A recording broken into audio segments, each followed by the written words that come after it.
And so when you start to then break down things like used cars, to me, it's absolutely nuts that we can see these charts where literally the used car prices, if you look across the last 20 years or so, is pretty much in a single band. And then all of a sudden the used cars are exploding upwards, right? In some cases, 2x, 3x as high as they were at previous points in history. And so it gets to be this really, really weird kind of environment. Now, the last thing I want to talk about before we kind of go through how inflation works and some quotes from other people is the Fed balance sheet. And I don't know if we can pull up the actual chart of the Fed balance sheet, but this is insane, right? This balance sheet expansion, if you look here, this is from 2006. In 2008, give or take, we had about $900 billion on the Fed balance sheet. $900 billion.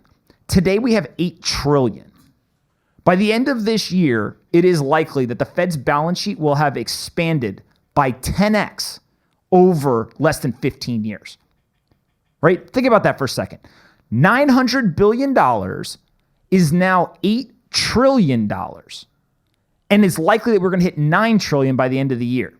So that would be a 10x from 2008 until the end of 2021. How can you do this without having a negative impact?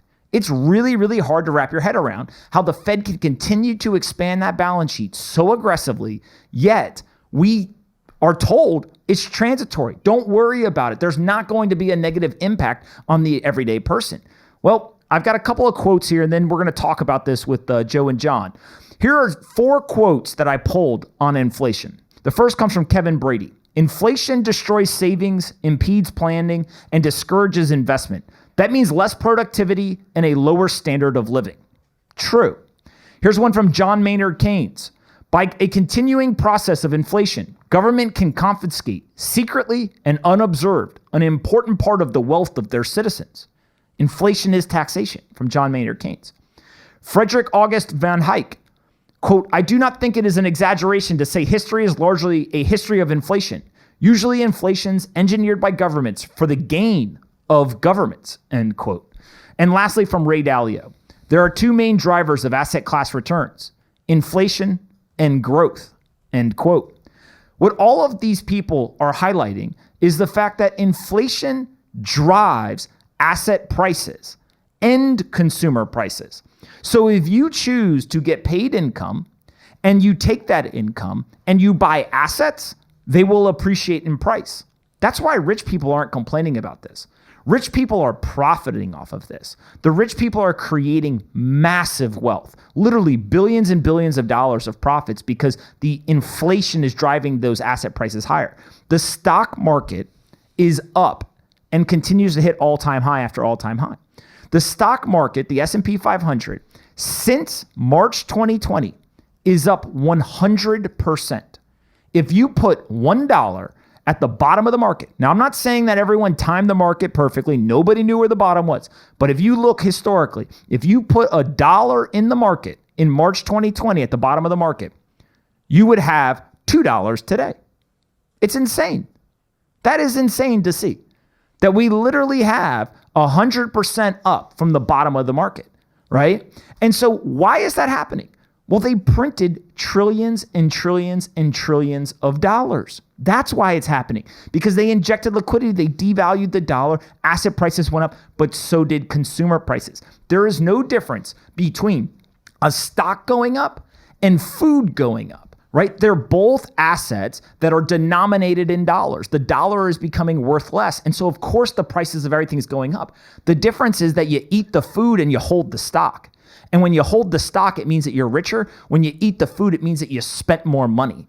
And so consumption ends up leading people into a worse and worse economic situation. Investing ends up creating a better and better economic situation. That is the whole key to personal finance, is investing, not consuming. And so when you think about that timeless principle of investing, not consuming, you realize that inflation is your friend if you're an investor, and inflation is your enemy if you are a consumer. And so the bottom 45% of Americans that have no investable assets, all they do is they sit in cash or they buy consumption goods, right? They don't invest.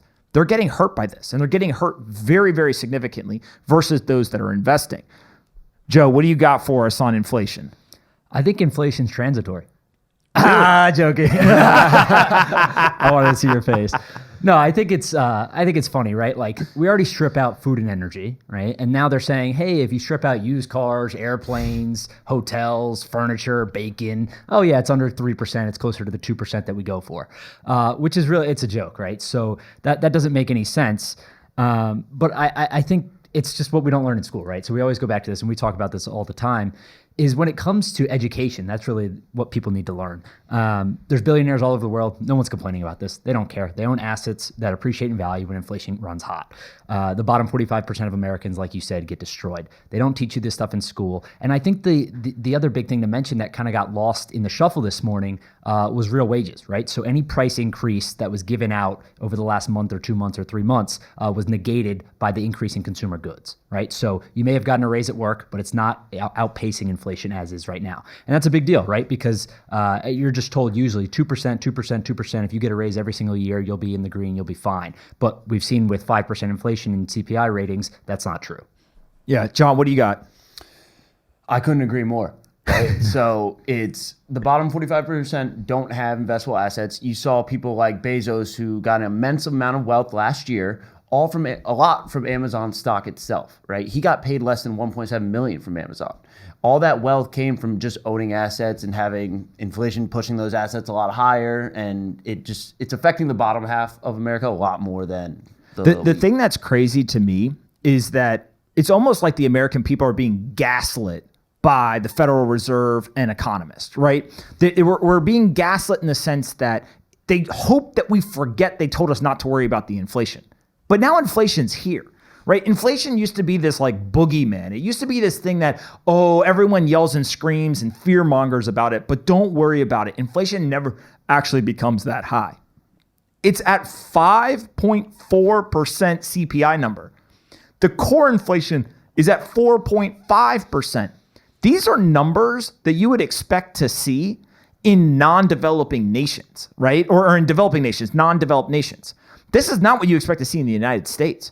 5.4% is a number that is incomprehensible because that is the official number. The unofficial numbers are worse. And the bottom 40% of people are really, really, really being hurt by this.